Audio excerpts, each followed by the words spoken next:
누가 이게 제대로 교훈을 전하고 가리키는 자인지 분별하지 못한다면 그 7절에 얘기하는 미혹하는 자, 거기에 대해서 잘 모르는 거죠. 미혹하는 자가 곧 적 그리스도다 이렇게 얘기했습니다.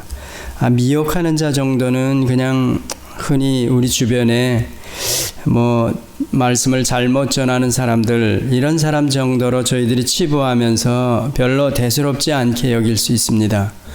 그런데 적 그리스도라는 타이틀을 딱 붙이면 이거는 아주 강한 상대이며 이건 정말 경계해야 될 그런 사람으로 이렇게 우리가 구별하기가 쉽습니다. 이렇게 나누어 가지고. 근데 오늘 본문을 보니까 미혹하는 자가 곧 적 그리스도다. 똑같다 이렇게 설명합니다. 그러니까 표현이 조금 다른 거죠. 그런데 적 그리스도가 누구냐 이랬을 때 지난주에 제가 설명하기를 이게 뿔 달리고 시꺼먼 옷 입고 이렇게 덤벼드는 사람이 아니라 광명한 천사로 이렇게 가장하고, 그러니까 유사한 그리스도 혹은 그런 교훈들을 가지고 우리 주변에 있는, 어쩌면 우리 울타리 안에 있는 그런 사람들이라는 겁니다. 그 중에서도 지도자들, 그러니까 이게 바짝 저희들이 정신을 차려야 되죠. 웬만큼 진리를 이해하지 못하고 알지 못하고 그러면 우리 울타리 안에 들어와 있는 이런 미혹하는 자, 곧 적 그리스도를 우리 스스로가 분별하지 못하는 겁니다. 그렇다면 그 사람들이 어떤 가르침을 가르치는지 거기에 그냥 넘어가 버리는 거죠. 지난주에 그랬죠. 우리의 정신을 혼미케 한다, 갈팡질팡하게 만든다. 이 기본을 흔들어 버리는 겁니다. 그리고 결과는 그 미혹하는 자가 자기를 쫓게 만드는 겁니다. 상당히 어려워지는 거죠. 어떻든 아주 기초는 성도들 한 사람 한 사람이 하나님의 말씀에 대해서 이렇게 든든한 기초를 가지고 있어야 됩니다. 그 부분 6절을 제가 한번 읽어드리겠습니다. 지난주에도 읽었죠. 굉장히 중요하죠. 또 사랑은 이것이니 우리가 그 계명을 쫓아 행하는 것이요, 계명은 이것이니 너희가 처음부터 들은 바와 같이 그 가운데서 행하라 하심이라. 지난번에 로마서 13장을 저희들이 보면서 사랑은 율법의 완성이다 그랬죠. 그 말이나 오늘 이 요한이 설명하는 사랑은 이것이니 하는 거나 같은 얘기입니다. 그 말은 간단하게 줄여가지고 바울은 사랑은 율법의 완성이다 이렇게 얘기했는데, 그걸 조금 풀어가지고 요한은 사랑은 이것이니 우리가 그의 그 계명을 쫓아 행하는 것이다. 계명은 이것이니 하면서 너희가 처음부터 들은 바요 그 가운데서 행하라 하심이라. 그러니까 이 요한이서, 즉 수신자가 누구냐 이랬을 때, 신약 성경이 만들어지지 않았을 때, 그러니까 모든 말씀, 교훈 이런 것들은 구약을 얘기하는 겁니다. 지금 그러니까 처음부터 너희가 들은 바와 같이 그 가운데서 행하라 하심이라. 이러니까 율법, 즉 하라 하지 말라 하는 그런 것들이라는 겁니다. 자, 그걸 지키는 자, 그런데 미혹하는 자들이 와가지고는 결국은 뭐라 그러냐면 예수 그리스도께서 육체에 임하심을 부인하는 자라. 이것이 미혹하는 자의 적 그리스도다. 예수님께서도 그럽니다. 요한복음에 보면 나는 아버지로부터 보내심을 받아서 이 땅에 왔다. 그 뜻을 이루러 이 땅에 왔다. 그리고 나와 아버지는 하나다. 이런 얘기하면서 너희가 내 안에 내가 너희 안에 있으면, 내 말이 너희 안에 있으면 하나라는 얘기입니다. 그리스도와 저희가 하나고 또 그리스도가 아버지와 하나다. 그러면 다 하나라는 얘기입니다. 그렇게 설명을 하는데, 이 미혹하는 자들, 그 적 그리스도들이 와가지고는 자꾸 아버지와 아들을 분리해 버립니다. 그러니까 그 뒤에 오늘 8절에 너희를 삼가, 즉 조심해서 우리의 일한 것을 잃지 말고, 사도들이 그 성도들에게 얘기하는 거죠. 오직 온전한 상을 얻으라. 그 교훈에 의해서 하나님께서 마지막에 저희들에게 허락하실, 즉 그 모든 것들이죠. 그러면서 9절에 지내쳐 그리스도 교훈 안에 거하지 아니하는 자마다 하나님을 모시지 못하되, 이런 얘기하죠. 그리스도의 교훈, 즉 하나님의 뜻을 이루러 이 땅에 오신 그분이, 즉 하나님과 하나이신 예수 그리스도께서 교훈하신 모든 것들, 다른 게 아니고 사실은 아까 제가 6절 읽어드린 그대로입니다. 계명을 쫓아 행하라 하는 것, 하나님께서, 성부 하나님께서 이미 자기 백성들에게 요구하셨던, 명령하셨던 그런 것들, 그게 그리스도께서 그리스도의 교훈으로 율법을 더 한층 저희 입장에서 보면 이렇게 업그레이드 시켜, 표현이 조금은 이상하죠. 율법과는 사실 비교 안 되게, 왜 그분이 대신 율법을 다 지켜주셔가지고 그분이 이제 교훈하시는 겁니다. 그걸 보고 그리스도의 교훈이라 그러니까 이 옛 계명, 다른 게 아니다. 사랑은 이것이니 하면서 계명을 쫓아 행하라 하는 거다. 계명은 이것이니 새롭고 이상한 게 아니라 처음부터 너희에게 들려진 거다. 그 얘기하는 겁니다. 그리스도께서 그리스도의 교훈으로 저희들에게 다시 재해석해서 주었다. 억지로라도 설명을 하려면 그렇게 할 수 있죠. 근데 저희들 수신자의 입장에서는 그리스도의 교훈이 뭔지 아는 겁니다. 예수 그리스도께서 하나님, 성부 하나님의 뜻을 이루러 이 땅에 오셨다. 그분께서 아버지 뜻대로 모든 구속사를 성취하시고 또 그 이전에 왜 예수께서 이 땅에 오셨는지 설명하지 않았습니까? 보내신 바 된 그분 예수 그리스도는 즉 자기 백성들을 저들의 죄악 가운데서 구원하시기 위해서 이 땅에 오셨다. 보내신 바 되었다. 새 언약으로 저희들이 이해할 수 있는, 성부 하나님께서 본래는 옛 언약 아래서는 이스라엘 백성들을 통해서 그들의 거룩함과 제사장 나라로 그 역할로 이방인들을 부르려고 했는데 그 백성들은 실패하고, 그렇지만 죄인된 모든 백성들을 부르시려는 하나님의 본래 뜻은 이스라엘 백성의 실패에도 불구하고 또 십자가, 이스라엘 백성들이 결국은 제사장 나라 역할을 실패한 것은 물론이고 그래서 새 언약을 약속해 주셨다. 저희들이 구약을 쭉 읽어오면서 출애굽기 24장에 분명히 옛 언약, 모세 언약이라 그래가지고 그 약속을, 쌍방 언약을 맺었는데 이 백성들은 초장부터 여호수아 이래로 계속해서 율법과는 상관이 없는 그런 삶을 살아가는 겁니다. 구약이 그렇다 그랬죠. 그런데도 불구하고 하나님께서는 계속해서 그 백성들을 부르시고 언약을 지켜라. 왜 율법을 떠났느냐 이러면서 부르셨는데 그 백성들은 계속해서 돌아오질 않는 겁니다. 그래서 예레미야 31장이나 요엘서에 하나님께서 새 언약을 맺어주시는 겁니다. 물론 그 이전에 하나님께서는 이 모든 것들을 아신다 그랬죠. 작정 안에서. 지난주에도 주일날 그 설교 내용이 조금은 힘든다는 부분이 바로 이런 부분입니다. 하나님은 다 정해주셨는데, 세상이 지어지기도 전에 다 정하셨는데 그 부분입니다. 그런데도 불구하고 아시면서도 왜 이런 수순을 계속해서 진행시켜 가시는가, 그러면서 본래 뜻은 하나님은 선하시고 의도적이고 계획 다 된 뜻이다 이렇게 설명했죠. 그런데도 알면서도 왜 하셨냐, 그러면 알면서 선할까 먹으라는 거나 뭐가 다르냐. 결론은 우리도 나중에는 로버트 하나님이 다 알고 하시는 일이다 이걸 자꾸 이제 강조하다 보면 실제로 그런 것 같네 이렇게 나올 수 있습니다. 그래서 제가 그 이전에 지난주에 하나님이 인격신이다 하는 부분을 설명드렸죠. 그리고 우리가 인격자로 지어졌다. 그래서 우리가 스스로가 생각하고 또 마음을 먹고 의지적으로 행할 수 있는 인간만 유일하게 그렇게 지었다는 겁니다. 그렇기 때문에 알면서도 그 수순을 거쳐가면서 우리에게서 반응해라, 한번 해봐라 이런 겁니다. 만약에 이 인격신이신 그 하나님이 인격자에게 그런 알고도 그렇게 하셨다 하는 이유가 거기서 못 찾으면 그런 식으로 갑니다. 일부러 하나님이 다 알면서도 이래서 결과적으로는 하나님도 죄의 조성자가 되고 제가 나중에 무슨 짓을 해서 잘못을 해도 그건 하나님 책임이야 이렇게 나와버리는 겁니다.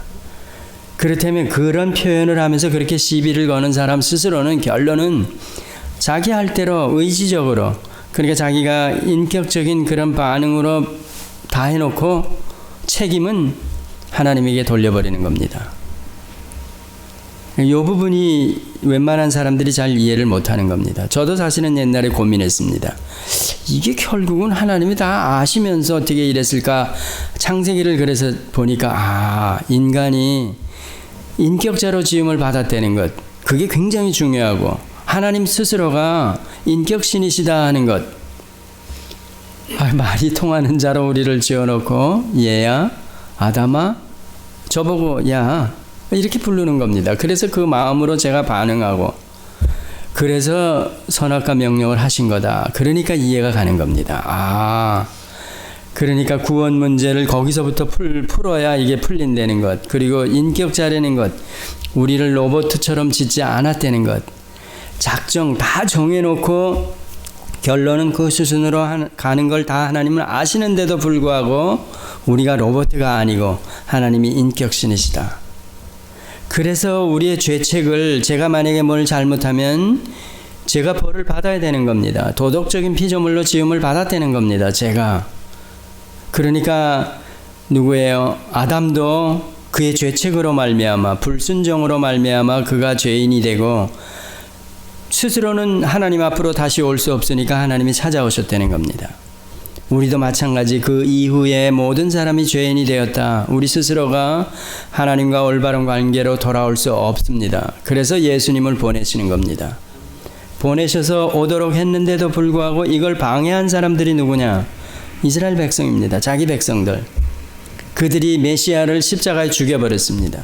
하나님께서는 또 성자 예수님께서는 그 자기 백성들을 구하러 왔는데도 불구하고 그들에게 거꾸로 고난을 당하고 수모를 당하시고 결국은 그들의 요구대로 그들의 원대로 죄인들 죄수들을 죽여버리는 그 십자가 형틀에 매달려서 결국은 죽어버렸다는 죽임을 당하셨다는 얘기입니다.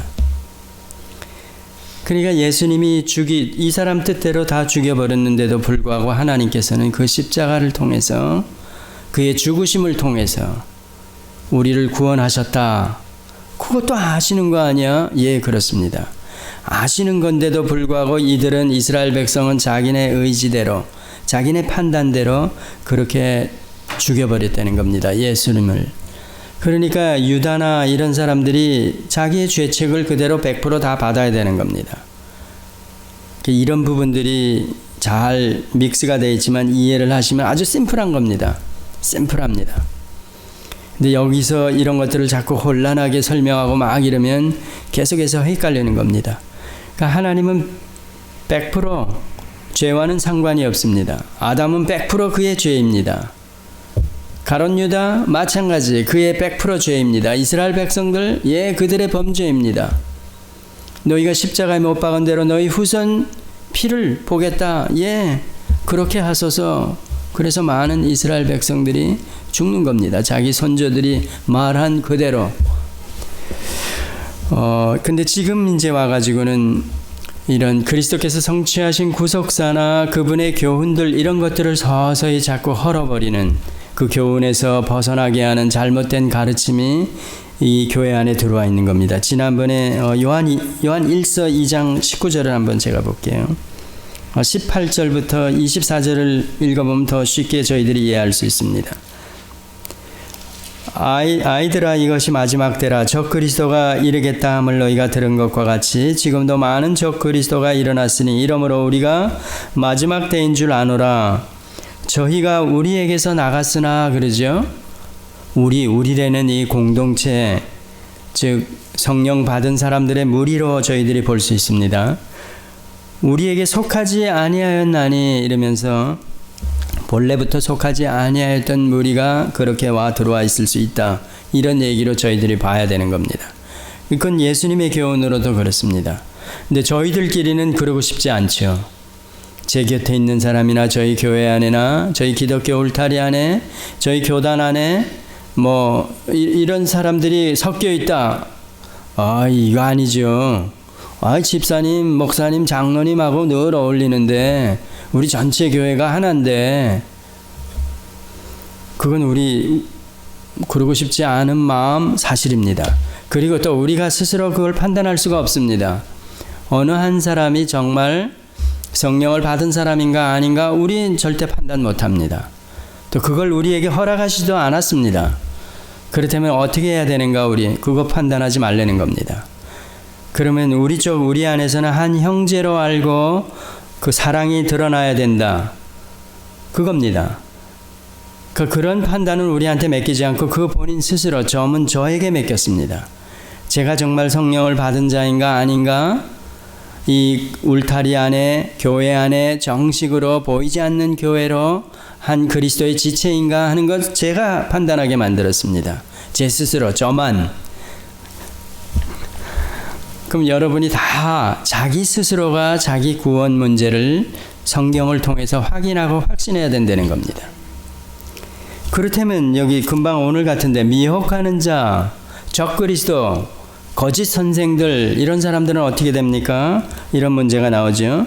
요 구절을 조금 더 읽고요. 요한일서 2장 이제 19절. 저희가 우리에게서 나갔으나 우리에게 속하지 아니하였나니 만일 우리에게 속하였다면 우리와 함께 거하였으려니와 저희가 나간 것은 다 우리에게 속하지 아니함을 나타내려 함이니라. 결국은 나중에는 진리와 비진리, 거짓과 참 하나가 될 수 없다는 겁니다.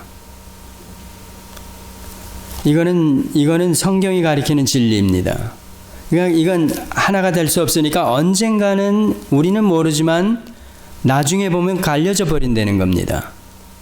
그래서 더 마태복음 24장 같은 데 가보면 예수님께서 종말에 관한 징조를 얘기하면서 그때 어떤 상황들이 벌어질까 나중에는 한 사람은 밭에 농부가 있는데 한 사람은 데려감을 당하고 한 사람은 그냥 세상에 놔둬지고 그럼 우린 모릅니다. 같이 그렇게 분리가 돼 결국은 나중에 분리가 되는데 만약에 이게 안 된다 그러면 맨 마지막에 가서도 종말 이후에도 하나님께서는 심판하실 아무 근거가 없는 겁니다. 그러면 그래서 이 심판 얘기는 사실 상당히 이제 껄끄러운 그런 가르침입니다. 우리 입장에서 보면 하나님 편에서 보면 당연하죠. 하나님의 공의와 사랑 때문에 반드시 죄는 그냥 묵과하시지 못하고 어떠한 조그마한 죄라도 하나님께서는 반드시 죄를 이렇게 징벌을 하신다는 얘기입니다. 사랑도 지난번에 설명을 들었죠. 어떠한 죄인 고재봉이라도 하나님께서 그에게 은혜를 베푸시면 그가 돌아올 수 있다는 겁니다.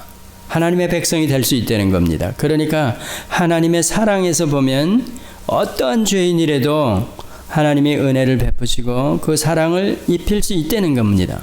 근데 죄는 마찬가지로 어떠한 죄라도 하나님의 속성상 묵과하고 넘어가지 못한다는 겁니다. 그걸 제가 그래서 두 개를 한꺼번에 이루어진 걸 골고다 하나님이 거룩하시다 이런 표현을 썼죠. 근데 우리의 입장에서는 그게 사실상 어려운 부분입니다. 그러니까 둘 다 우리 쪽에서는 힘들어 이해도 잘 안 가는 부분인데 하나님이 그 십자가로 우리를 구원하셨다. 죄인 다 죽어야 되는 죄, 저의 죄값을 보면 다 사형수라는 얘기입니다. 그런데 그 사형수를 죄를 생각하면서 하나님께서 보면 다 죽여야 되는 사람입니다. 그런데 사랑은 속성으로 보니까 다 살려낼 수 있는 사람들입니다. 그러니까 죄와 사랑이 걸거덕거리는 겁니다. 이게 잘 안 되는 겁니다.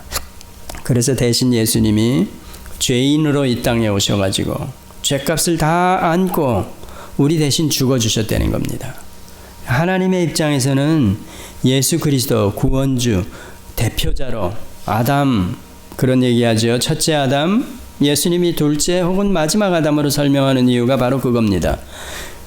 그러니까 구원 문제 성경을 보면 구약을 무시할 수가 없습니다. 그냥 이건 하나라는 얘기입니다. 성경이. 그러니까 구약을 모르고 고린도전서 15장 같은 데 가서 읽다가 사도 바울이 둘째 아담, 마지막 아담 설명하는데 그걸 모르고 어떻게 고린도전서를 이해할 수 있습니까? 구원을 이해 못하죠. 그러니까 우리의 구원 문제는 실제 제가 왜 죄인이 되었는가 하는 부분부터 들어가 보면 우리의 조상인 아담이 대표자로 그가 범죄했기 때문에 불순종했기 때문에 우리가 죄인이 되었다. 그 결론이 나오지 않습니까?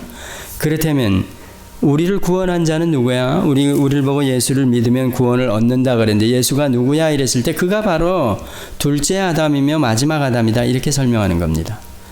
그러면 첫째 아담이 불순종하고 실패한 죄인의 나락으로 떨어진 그 사건이나 그 모든 것들을 저희들이 알아야 둘째 아담이 와서 무엇을 했는가? 구속사를 성취시켰다.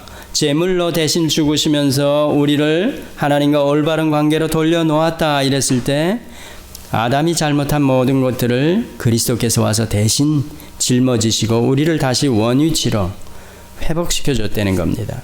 하나님과 올바른 관계로. 그런데 그게 에덴으로 회복이 아니라 천상으로 회복.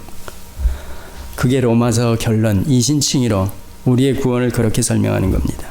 이런 가르침이, 그러니까 그 안에 주인공이 누구냐 이랬을 때 예수 그리스도, 또 그분의 교훈들을 저희가 받고 따르는 자들이라는 겁니다. 그러면 지금 미혹하는 자들이 와가지고 그분의 오심부터 부인하는 것, 그분이 신성을 가진 그런 분이 어떻게 인간이 돼서 이 땅에 오실 수가 있어? 아니야. 영지주의라 그랬죠. 오늘 이 요한이 그렇게 아주 세밀하게 그 부분을 지적하면서 잘라내야 된다는 것. 영지주의. 하나님이 하나님일 뿐이다. 어떻게 이렇게 유한세계, 물질세계, 우리와 같은 모습으로 죄인으로 오실 수가 있느냐. 그걸 부인하는 겁니다. 그러니까 그리스도의 그리스도께서 실제로 오신 것을 부인하는 것은 물론이고 그의 가르침까지 다 부인하는 것. 그 시작부터 그러니까 이 영지주의는 그러니까 싹을 잘라내려고 그러는 겁니다. 그리스도의 이 땅에 오심을 부인해버리면 그가 이 땅에 와서 교훈하신 것, 기적과 이적을 다 보이신 것, 그 스스로가 내가 메시아다, 성부 하나님이 나의 아버지가 되신다, 그 뜻을 이루러 이 땅에 왔다, 십자가에 죽으시고 부활하시고 이 모든 것이 다 어떻게 됩니까? 다 끝나버리는 거죠.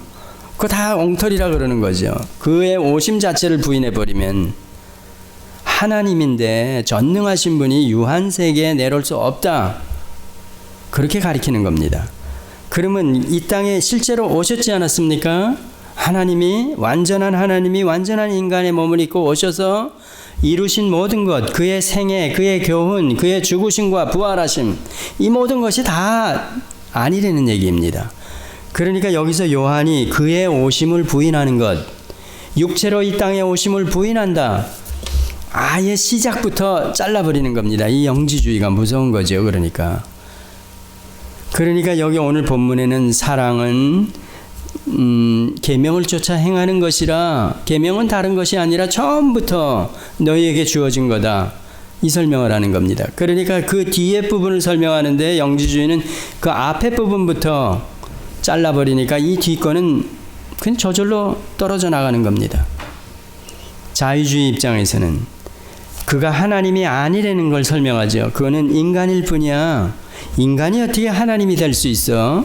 이런 얘기입니다. 교회 안에 그러니까 아까 그랬죠. 우리에게서 나갔으나 이런 얘기 나오죠. 그러니까 우리 안에서 일어나는 일들입니다. 이게 우리를 막 헷갈리게 하고 미혹한다. 이 정신을 혼미롭게 한다. 갈팡질팡하게 한다. 이게 맞아? 저게 맞아? 이거 다 맞는 것 같은데? 이렇게 만드는 게 바로 미혹하는 자, 적그리스도. 광명한 천사로 위장된 그리스도로 우리 안에서 그런 일이 일어나가지고 우리를 결국은 끌고 나간다는 겁니다. 그러니까 이단이나 사이비, 사교들, 이 잘못된 가르침이 결국은 다 그거라는 거죠. 그 지난주에 제가 그랬죠. 그러면 진짜 이 설명으로 성령이 와 계신 자도 그런 미혹하는 자들에 의해서 우리 안에서 나갈 수 있습니까? 나갈 수 있다고 보십니까? 만에 하나 그럴 수 있다 이렇게 본다면 그렇게 보는 사람도 있습니다. 어떤 사람이 그렇게 보는가 이랬을 때 그게 이제 성경을 이해하는 입장이 다른 거죠. 자력 구원을 조금이라도 단 1%라도 이렇게 플러스하는 사람들은 그렇게 봅니다. 결국은 내가 믿어야 돼. 그리스도께서 성취하신 구속사 이 땅에 와서 복음을 저희들에게 전해주시고 예수를 믿으라 그리하면 너와 내 집이 구원을 얻는다. 그러니까 우리 쪽에서 믿어야 된다 이러는 사람들. 또 중생을 얘기하면서 그 때를 안다 이러는 사람도 마찬가지 포함할 수 있습니다.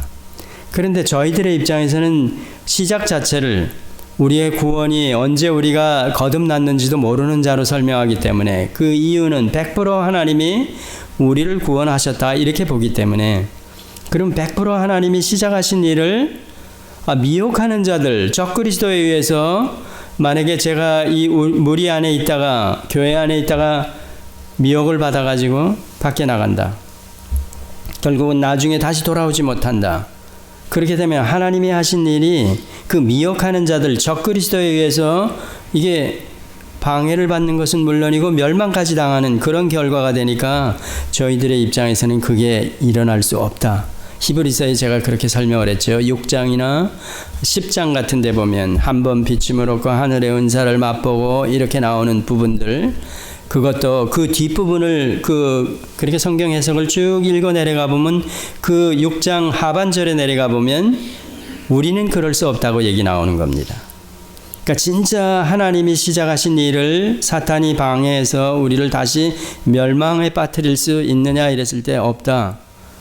그런 얘기했죠. 그래서 구원 얻은 사람이 다시 이렇게 멸망을 받을 수 있는가? 우리 쪽에서는 없는 겁니다.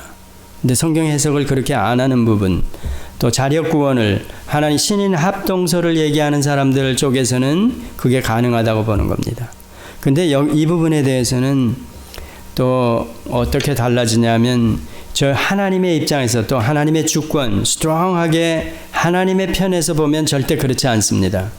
그렇지 않다 그러는 사람은 어떤 입장으로 저희들이 그래도 이해해 줘야 되냐면 그 하나님의 주권보다는 인간 편에서 볼 때는 그럴 수가 있다 이렇게도 얘기하는 겁니다. 그러니까 그 너무 양극단에 서가지고 막 이래버리면 그게 이제 기독교 울타리 안에서 굉장히 싸움이 됩니다. 지금까지도 계속되고 있습니다. 그래서 여기서도 균형감을 잃지 말아야 되는데 하나님의 주권을 강조하면서도 인간의 책임, 그 부분을 강조해야 되는 겁니다. 둘 다. 근데 하나님의 주권을 지나치게 강조하는 사람들은 인간의 책임이나 그 뒤따르는 행실 부분에 가서 이 언밸런스. 마찬가지로 이쪽에 인간 쪽에서 그럴 수 있다. 구원 얻은 우리도 멸망할 수 있다. 구약의 이스라엘, 그거는 우리가 오순절 기점으로 보면 옛 언약이니까 우린 이해하죠. 근데 새 언약으로 넘어와서도 마찬가지로 계속해서 너의 떨림으로 구원을 이루어가라. 계속해서 그런 교훈들이 많이 나옵니다. 끝까지 믿음을 지켜라. 경주자의 입장으로 설명하면서 내가 골라인을 마지막까지 넘어가야 된다. 이런 식으로 설명하는 건 인간 쪽에서 우리의 어떤 분발, 분투 이런 것들을 얘기하니까 이런 편에서 보면 달리는 사람이 달리다가 골라인을 통과 못할 수도 있겠네 하고 볼 수 있습니다. 그러니까 그 부분을 보면서 인간 쪽에서도 우리가 구원 문제에 있어서 그래서 성결교가 생긴 거죠. 감리교에서도 그렇게 얘기하고 또 로만 캐톨릭에서도 그렇게 얘기합니다. 진짜 은혜 받은 자라면 이렇게 행실 부분에서도 최선의 모습이 드러난다. 그 둘을 합쳐서 잘 얘기를 해줘야 이해가 가는데 이게 지나치게 한쪽을 강조하면서 얘기하면 그게 아닌데 이쪽에서 마찬가지. 사람 편에서 우리의 책임 있게 우리가 도덕적인 피조물로 지음을 받았다면 우리가 마지막까지 우리의 최선을 드려야 된다. 이 부분을 설명하기 위해서 제가 지난번에 아브라함 신앙을 얘기했죠. 결국은 하나님께서 시작하신 그분은 인간 쪽에서도 그 최선을 다른 말로 얘기하면 하나님이 100% 하시고 인간도 100% 해야 된다. 그 두 개가 합쳐서 100이다. 이렇게 설명을 했죠. 조금은 어렵게 설명을 했지만 그겁니다. 그래야 이게 조화를 이루고 조화라기보단 균형감을 가지고 갈 수 있습니다. 바로 이런 부분도 아까 처음에 설명한 대로 우리가 인격자로 지음을 받았기 때문에 그렇습니다. 그 하나님이 우리를 창조하실 때 도덕적인 피조물로 창조했다. 이 부분을 잘 이해하셔야 되는 겁니다. 그러면 이런 부분에 적이 없습니다. 그러면 오늘 같은 본문 저희가 우리에게서 나갔다. 예, 그렇습니다. 미혹하는 자가 있다. 예, 있습니다. 그들에 의해서 울타리 안에서 쫓아가는 사람이 있다. 예, 있습니다. 있는데 미리 저건 멸망받을 자야. 성령 받지 않은 자야. 당연하게 저거 나가지. 우리의 가르침을 쫓지 않고 이렇게 얘기할 수 있죠. 그 잘못됐다는 얘기죠. 우리도 가리키는 자나 그 울타리 안에 있는 사람끼리 서로 사랑을 최대한도로 해야 되는 겁니다. 내가 내 이웃을, 내 형제를, 자매를, 그래서 오늘 그렇게 나오는 겁니다. 사랑은 다른 게 아니다. 계명을 지키는 거다. 그 계명은 새로운 게 아니다. 처음부터 있던 거다. 처음부터 하나님이 하라 하지 말라 한 거다. 그 얘기입니다. 그러면 그 안에서 우리가 자기의 구원뿐이 모른다.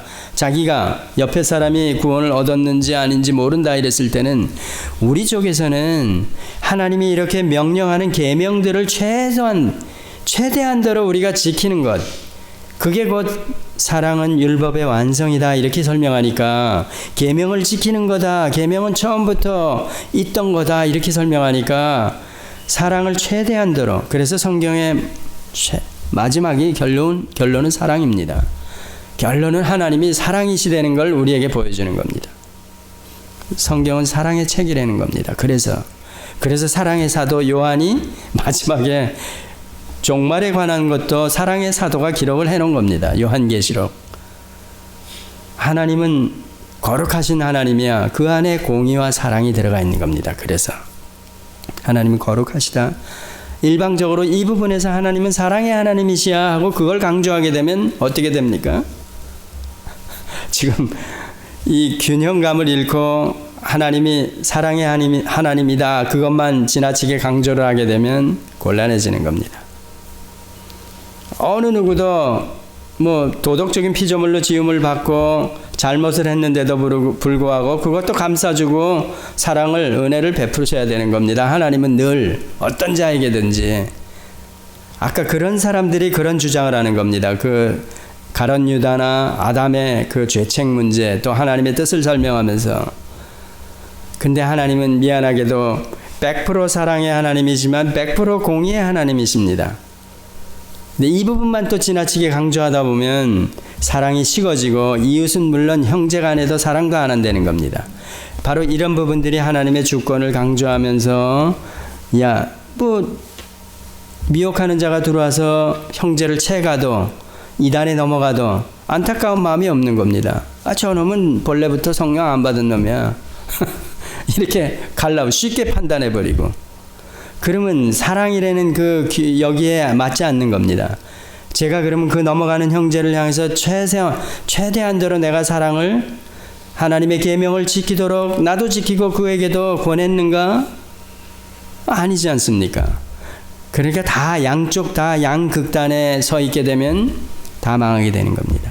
그러니까 한국 교회가 그래서 이게 잘못 가르쳐져 가지고 양극단에 서 있다. 그건 이렇게 전체적으로 보면 하나님이 누구시냐 하는 부분에서도 그렇고 성령론에 들어가서도 마찬가지입니다. 지나치게 이적과 기사나 뭐 기적들을 쪽으로 성령의 사역을 제한시켜버리고 그쪽으로 가버리니까 본래 우리 안에서 말씀을 통해서 역사하시는 성령의 어떤 사역 이런 것들을 소홀히 하게 되는 겁니다. 그러니까 말씀과 멀어진 성령 운동 이런 것들은 한쪽에 치우치는 겁니다. 근데 말씀을 강조하면서 성령의 역사들이나 사역을 또 무시하는 경우가 있습니다. 그건 또 이쪽에 치우친 사람들이 그러는 겁니다. 그럼 양쪽에 다 치우쳐서 우리는 정도를 가지 못하는 겁니다. 어쩌면 뭐 기독교를 떠나서 한국 전체가 지금 나라 국민이니까, 우리 대한민국 국민이라고 하면 나라를 생각하는 게 우선 아닙니까? 그럼 나라를 위해서는 이 양극단에 서 있지 말고 가운데서 가야 되는데 다 이 정도에는 가는 사람이 없는 겁니다. 치우쳐가지고. 그래서 둘로 갈라져 있다. 양극단으로. 정작 나라는 나중에는 이 나라 정체성은 물론이고 이거 조금만 세월이 흐르다 보면 이거 나라가 어디로 가는 거야? 대한민국이 없어지는 거 아니야? 심각하게 생각하면 그렇게도 할 수 있습니다. 이런 부분들이 이렇게 정치 지도자나 이런 사람들이 잘 생각해야 되는 부분들인데 이 부분을 지금 뭐 누가 좋으냐 그러니까 주변에 있는 사람, 주변에 있는 강대국들이 너무나도 좋은 겁니다. 한국을 손바닥 위에 올려놓고 모든 분야에서 가지고 쥐어 흔드는 겁니다. 우리는 계속해서 당하기만 하는 겁니다. 계속해서. 강대국이든지 주변 상황에 따라서 하다못해 이제는 별 사람이 다 나중에 알고 나면 대한민국 국민들을 우습게 보는 겁니다. 이런 부분이 여기 살면서도 마찬가지고, 저는 개인적으로 저희 후세들에게, 여기서 태어난 후세들에게는 최소한도 이게 뭔가 정체성이나 이런 대한민국 국민으로서의 어떤 의식 같은 거, 기본적인 국가에 대한 이런 의식 이런 것들을 제대로 심어줘야 되는데, 국민성 같은 거 이런 것들을 근데 어렵습니다. 근데 그 모든 기초를 성경을 가지고 그 다음에 세워지면 제가 그래서 옛날에 보니까 3.1 운동할 때 그리스도인들이 그 안에 33인 중에서 얼마가 포함되어 있습니까? 거의 반에 해당하는 사람들이 그리스도인들 아닙니까? 옛날에 김구 선생도 그랬다 그러죠. 그 파출소 하나 세우는 것보다 법 치안 질서를 위해서 교회에 예배당 하나 세우는 게 더 낫다. 옛날엔 그랬습니다. 그때 기독교 인구가 얼마 되지 않을 때 그들이 대한민국 사회에 미친 영향을 생각하니까 그 사람이, 믿지도 않는 사람이 그런 얘기를 하는 겁니다. 그런데 지금은 어떻습니까? 지금은 교회당이 없어져야 된다 그러지 않습니까? 이게 똑같으니까 오히려 더 하니까 어려워지는 거죠. 이 성경이 진짜 하나님의 말씀이 어느 사람에게든지 제대로만 이게 교훈으로 들어가지면 이게 사람도 변하고 그 주변이 변하고 나라도 변하는데, 그게 참 안타까울 뿐입니다. 적그리스도 다른 사람이 아닙니다. 정리하면 우리 울타리 안에 와 있고 여기서 결국은 나중에 세퍼레이트 되는 겁니다. 근데 안에 와 있을 때 자꾸 우리를 흔든다, 미혹한다, 우리를 결국은 세퍼레이트를 만든다. 그렇지만 기본에 제대로 서 있고 성령을 받은 자들은 그럴 수가 없습니다. 그러면 교회 안에 왜 이런 상황이 벌어지느냐? 그걸 더 멀리 내다보고 제 하나님의 뜻을 보면, 하나님께서 저희 자녀들 누군지 모른다 그랬지 않습니까? 서로는. 그러니까 그 스스로가 안 되면, 저는 죄가 안 되면 제가 겪는 기독교 울타리 안에서 여러 가지 문제들, 이런 모든 것들이 다 결국은 자기 백성들, 하나님이 100% 건져낸 그를 그런 어려움을 통해서 부딪히게 만들고 겪게 만들고, 그래서 결국은 유익하게 하기 위해서 하나님께서 허락하시는 거다. 근데 이 사탄이나 이 적그리스도들은 그들 나름대로 그들의 책임을 이 다음에 져야 된다는 겁니다. 그런 부분을 잘 이해하셨으면 좋겠습니다. 이단에 대해서 그리고 한두 번 권면하고 이렇게 인사도 하지 말라는 얘기, 이런 부분이 성경 교훈은 그겁니다. 그런데 여호와의 증인 주변에 그건 밖에 이미 드러나 있는 미혹하는 자들이죠. 근데 잘못된 가르침으로 우리 안에 분별하기 어려운 사람들, 어려운 신천지나 이런 데도 처음에는 다 그렇지 않습니다. 저도 여기서 지도자들이 벌써 한 10년 전에 지도자들이 벌써 신천지에 들어가 있는 사람들이 한 400명이다 그럽니다. LA에도. 대단한 겁니다. 누가 누군지 모릅니다. 여러분이 저도 의심해야 됩니다. 저거 김 목사 신천지 아니야 저거? 당연합니다. 그러면 어떻게 그럼 분별하나? 여러분이 제가 신천지인지 어떻게 분별함?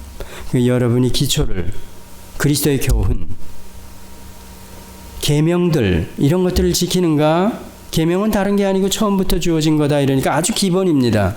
그런 것들. 처음에 제가 말씀드린 대로 예수 그리스도께서 하나님이신데 인간의 몸을 이 땅에 왔다, 그거 부인하는 것들. 그걸 만약에 부인하면 그 나머지는, 이거 부인해버리면 이거는 뿌리가 없는 나무라는 겁니다. 그런 물 밖을 튀어나온 물고기라는 겁니다. 그 뒤에 모든 것들은. 그러니까 처음부터 다 연결이 돼야 이게 정상적으로 살아있는 나무며 그렇다는 겁니다. 근데 이런 것들을 분별할 수 있으려면 성경 진리, 그러니까 이 교훈을 제대로 알고 기본으로 갖추고 있어야 이런 것들이 보인다는 겁니다. 그러면 그때는 한두 번 권면하다 이렇게 감이 온다고 그럴 수도 있겠죠. 그냥 빠이 하는 겁니다, 사실. 그럼 교회 안에서 누가 누군지 모르는데, 그래서 그 이전에 사랑을 실천하는 겁니다. 계명을 행해야 되는 겁니다. 그 중에서도 사랑. 다음 시간에 조금 더 하겠습니다, 제가. 이 부분은 굉장히 중요한 부분이기 때문에 요한 사도가 아주 굉장히 세밀한 분입니다. 그분이 설명하는 부분들을 조금 가져와서, 구약에서도 이미 신명기 13장에서도 이미 그랬습니다. 거짓 선지자들이 나와가지고 온갖 이적과 기사를 행해도 마찬가지. 마태복음 24장에도 예수님께서 종말에 그 적그리스도가 나타나가지고 이적과 기사로 택하신 자 백성들도 할 수만 있다면 미혹해서 끌어내려고 그런다. 그런 얘기하는 겁니다. 기도하시겠습니다. 하나님 아버지, 성경상으로 보면 이 시대가 암울한 시대이며 적그리스도들이 많이 활동하는, 또 우리가 눈에 보이지 않게 어떤 가르침에 의해서 미혹을 받을 수 있는, 또 우리 울타리 안에서 그런 상황임을 성경이 가리키고 있습니다. 아버지 하나님, 저희들은 이렇게 하루하루를 살아가면서 성경이 이렇게 심각하게 말하는 종말의 때, 그런 때를 저희들이 의식하고 있는지 저희들 돌아보게 하여 주시옵소서. 세상이 또 하나님을 거역하는 모든 일들이 제도적으로, 법적으로 이제는 많이 뒤바뀌어 있는데, 그런 위험을 스스로 느낄 수 있는데도 불구하고 우리는 마치 한센병자인 것처럼 아무것도 느낌이 없이 그저 살아가는 것 아닌지 모르겠습니다. 아버지 하나님, 깨어 기도하며 그 나라를 소망하며 그런 영분별할 수 있는 그런 안목을 저희에게 허락하여 주시옵소서. 무엇보다 가장 기본이 되는 말씀을 저희들이 가까이 하게 하여 주시고, 이 말씀이 가리키는 바를 그대로 행하며 실천하며 살아가게 하여 주시옵소서. 예수님의 이름으로 기도드렸습니다. 아멘.